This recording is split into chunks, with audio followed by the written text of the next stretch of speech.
As you stumble through the dark, mist-woven night, past the barren trees and heavy fog that clutches at you like ethereal tendrils searching for its next victim, the fog clears as you make your way through the open gate of an aged estate. In front of you is an exceedingly large house that may have once been a thing of beauty, but is now in a state of disrepair. Beyond its open doors, you see the soothing glow of a warm fireplace within. Welcome to the Greay Manor. You are free to enter of your own volition, but be warned. Once you pass the threshold, there's no telling what awaits within.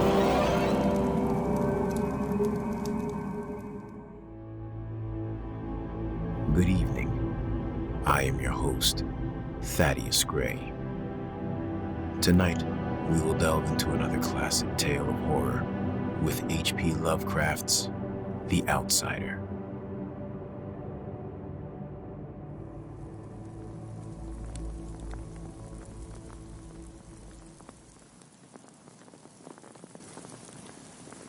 Unhappy is he to whom the memories of childhood bring only fear and sadness. Wretched is he who looks back upon lone hours in vast and dismal chambers with brown hangings and maddening rows of antique books, or upon odd watches in twilight groves of grotesque, gigantic, and vine-encumbered trees that silently wave twisted branches far aloft. Such a lot the gods gave to me, the dazed, the disappointed, the barren, the broken.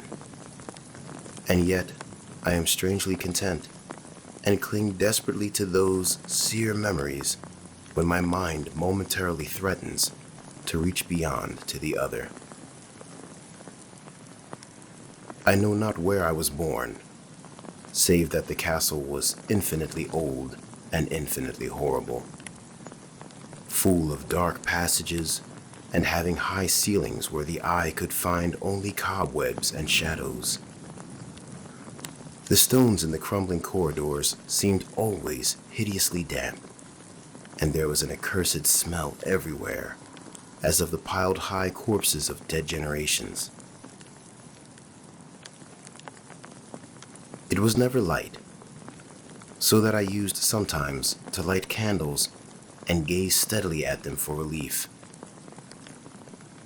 Nor was there any sun outdoors, since the terrible trees grew high above the topmost accessible tower. There was one black tower which reached above the trees into the unknown outer sky, but that was partly ruined and could not be ascended save by a well-nigh impossible climb up the sheer wall, stone by stone. I must have lived years in this place, but I cannot measure the time. Beings must have cared for my needs, yet I cannot recall any person except myself, or anything alive but the noiseless rats and bats and spiders. I think that whoever nursed me must have been shockingly aged, since my first conception of a living person was that of somebody mockingly like myself, yet distorted, shriveled, and decaying like the castle. To me, there was nothing grotesque in the bones and skeletons that strewed some of the stone crypts deep down among the foundations. I fantastically associated these things with everyday events, and thought them more natural than the colored pictures of living beings which I found in many of the moldy books. From such books, I learned all that I know. No teacher urged or guided me, and I do not recall hearing any human voice in all those years, not even my own. For although I had read of speech, I had never thought to try to speak aloud. My aspect was a matter equally unthought of, for there were no mirrors in the castle, and I merely regarded myself by instinct as akin to the youthful figures I saw drawn and painted in the books. I felt conscious of youth because I remembered so little. Outside, across the putrid moat, and under the dark, mute trees, I would often lie and dream for hours about what I read in the books, and would longingly picture myself amidst gay crowds in the sunny world beyond the endless forests. Once I tried to escape from the forest, but as I went farther from the castle, the shade grew denser, and the air more filled with brooding fear, so that I ran frantically back lest I lose my way in a labyrinth of nighted silence. So, through endless twilights, I dreamed and waited, though I knew not what I waited for. Then, in the shadowy solitude, my longing for light grew so frantic that I could rest no more, and I lifted entreating hands to the single black ruined tower that reached above the forest into the unknown outer sky. And at last, I resolved to scale that tower, fall though I might, since it were better to glimpse the sky and perish than to live without ever beholding day. In the dank twilight, I climbed the worn and aged stone stairs till I reached the level where they ceased, and thereafter clung perilously to small footholds leading upward. Ghastly and terrible was that dead, stairless cylinder of rock, black, ruined and deserted, and sinister with the startled bats whose wings made no noise. But more ghastly and terrible still was the slowness of my progress, for climb as I might, the darkness overhead grew no thinner, and a new chill as of haunted and venerable mold assailed me. I shivered as I wondered why I did not reach the light, and would have looked down had I dared. I fancied that night had come suddenly upon me, and vainly groped with one free hand for a window embrasure, that I might peer out and above and try to judge the height I had once attained. All at once, after an infinity of awesome, sightless crawling up that concave and desperate precipice, I felt my head touch a solid thing, and I knew I must have gained the roof, or at least some kind of floor. In the darkness, I raised my free hand and tested the barrier, finding it stone and immovable. Then came a deadly circuit of the tower, clinging to whatever holds the slimy wall could give, till finally my testing hand found the barrier yielding, and I turned upward again, pushing the slab or door with my head as I used both hands in my fearful ascent. There was no light revealed above, and as my hands went higher, I knew that my climb was for the nonce ended, since the slab was the trapdoor of an aperture leading to a level stone surface of greater circumference than the lower tower. No doubt, the floor of some lofty and capacious observation chamber. I crawled through carefully and tried to prevent the heavy slab from falling back into place, but failed in the latter attempt. As I lay exhausted on the stone floor, I heard the eerie echoes of its fall, hoped when necessary to pry it up again. Believing I was now at prodigious height, far above the accursed branches of the wood, I dragged myself up from the floor and fumbled about for windows, that I might look for the first time upon the sky and the moon and stars of which I had read. But on every hand I was disappointed, since all that I found were vast shelves of marble bearing odious oblong boxes of disturbing size. More and more I reflected, and wondered what hoary secrets might abide in this high apartment, so many aeons cut off from the castle below. Then, unexpectedly, my hands came upon a doorway, where hung a portal of stone, rough with strange chiseling. Trying it, I found it locked, but with a supreme burst of strength, I overcame all obstacles and dragged it open inward. As I did so, there came to me the purest ecstasy I have ever known. For shining tranquilly through an ornate grating of iron and down a short stone passageway of steps that ascended from the newly found doorway was the radiant full moon, which I had never before seen, save in dreams, and in vague visions I dared not call memories. Fancying now that I attained the very pinnacle of the castle, I commenced to rush up the few steps beyond the door, but the sudden veiling of the moon by a cloud caused me to stumble, and I felt my way more slowly in the dark. It was still very dark when I reached the grating, which I tried carefully and found unlocked, but which I did not open for fear of falling from the amazing height to which I had climbed. Then the moon came out. Most demoniacal of all shocks is that of the abysmally unexpected and grotesquely unbelievable.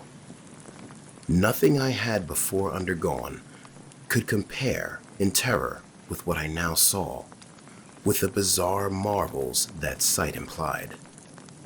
The sight itself was as simple as was stupefying, for it was merely this. Instead of a dizzying prospect of treetops seen from a lofty eminence, there stretched around me on the level through the grating nothing less than the solid ground, decked and diversified by marble slabs and columns, and overshadowed by an ancient stone church whose ruined spire gleamed spectrally in the moonlight. Half conscious, I opened the grating and staggered out upon the white gravel path that stretched away in two directions. My mind, stunned and chaotic as it was, still held the frantic craving for light, and not even the fantastic wonder which had happened could stay my course. I neither knew nor cared whether my experience was insanity, dreaming, or magic, but was determined to gaze on brilliance and gaiety at any cost. I knew not who I was, or what I was, or what my surroundings might be, though as I continued to stumble along, I became conscious of a kind of fearsome, latent memory that made my progress not wholly fortuitous. I passed under an arch, out of that region of slab and columns, and wandered through the open country, sometimes following the visible road, but sometimes leaving it curiously to tread across meadows where only occasional ruins bespoke the ancient presence of a forgotten road. Once I swam across a swift river where crumbling mossy masonry told of a bridge long vanished. Over 2 hours must have passed before I reached what seemed to be my goal. A venerable ivied castle in a thickly wooded park, maddeningly familiar, yet full of perplexing strangeness to me.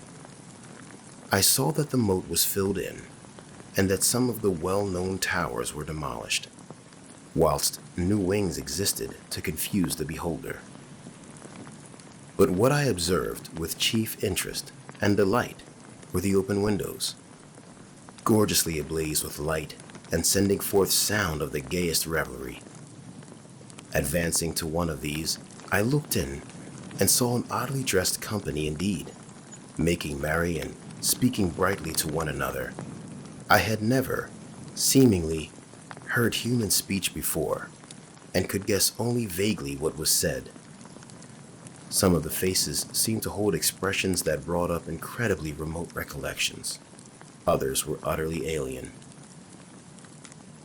I now stepped through the low window into the brilliantly lighted room, stepping as I did so from my single bright moment of hope to my blackest convulsion of despair and realization.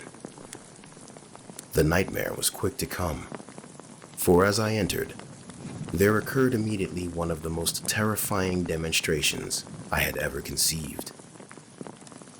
Scarcely I had crossed the sill when there descended upon the whole company a sudden and unheralded fear of hideous intensity, distorting every face and evoking the most horrible screams from nearly every throat. Flight was universal, and in the clamor and panic, several fell in a swoon and were dragged away by their madly fleeing companions. Many covered their eyes with their hands and plunged blindly and awkwardly in their race to escape, overturning furniture and stumbling against the walls before they managed to reach one of the many doors. The cries were shocking, and as I stood in brilliant apartment alone and dazed, listening to their vanishing echoes, I trembled at the thought of what might be lurking near me unseen. At a casual inspection, the room seemed deserted, but when I moved toward one of the alcoves, I thought I detected a presence there, a hint of motion beyond the golden arched doorway, leading to another and somewhat similar room.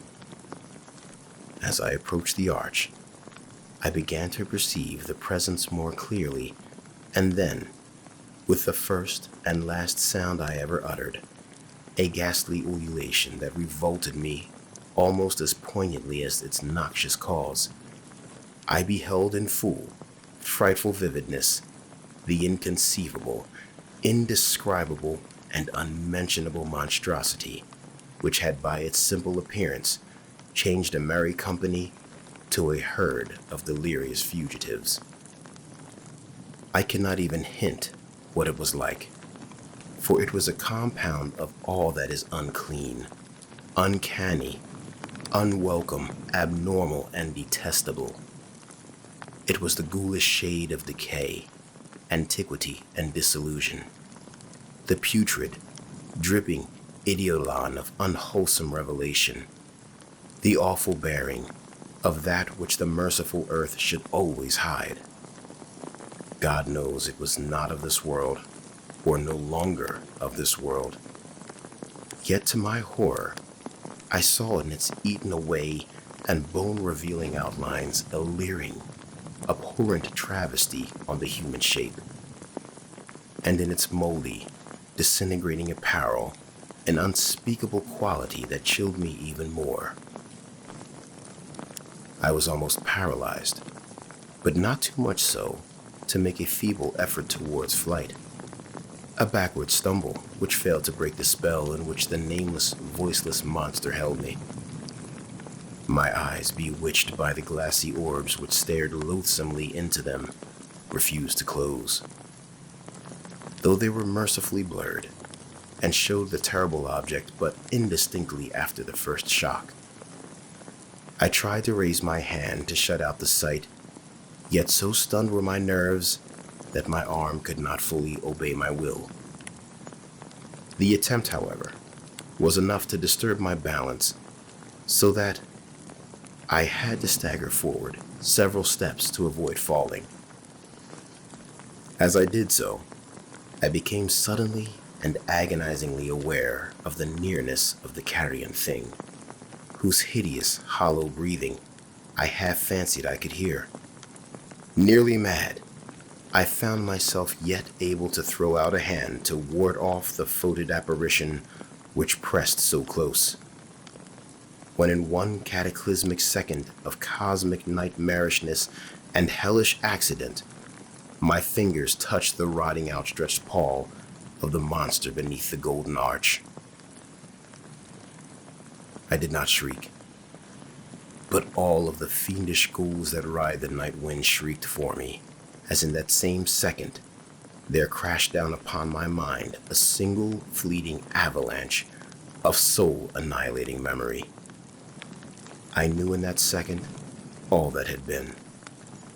I remembered beyond the frightful castle and the trees, and recognized the altered edifice in which I now stood. I recognized, most terrible of all, the unholy abomination that stood leering before me as I withdrew my sullied fingers from its own. But in the cosmos, there is balm as well as bitterness, and in that balm there is nepenthe. In the supreme horror of that second, I forgot what had horrified me, and the burst of black memory vanished as in a chaos of echoing images. In a dream, I fled from that haunted and accursed pile, and ran swiftly and silently in the moonlight. When I returned to the churchyard place of marble and went down the steps, I found the stone trapdoor immovable. But I was not sorry, for I had hated the antique castle and the trees. Now, I ride with the mocking and friendly ghosts on the night wind, and play by day among the catacombs of Nufren-Ka in the sealed and unknown valley of Hadath by the Nile. I know that light is not for me, save that the moon over the rock tombs of Neb, nor any gaiety, save the unnamed feasts of Nyctocris beneath the Great Pyramid. Yet, in my new wildness and freedom, I almost welcome the bitterness of alienage. For although Nepenthe has calmed me, I know always that I am an outsider, a stranger in this century and among those who are still men. This I have known ever since I stretched out my fingers to the abomination within that great gilded frame, stretched out my fingers and touched a cold and unyielding surface of polished glass.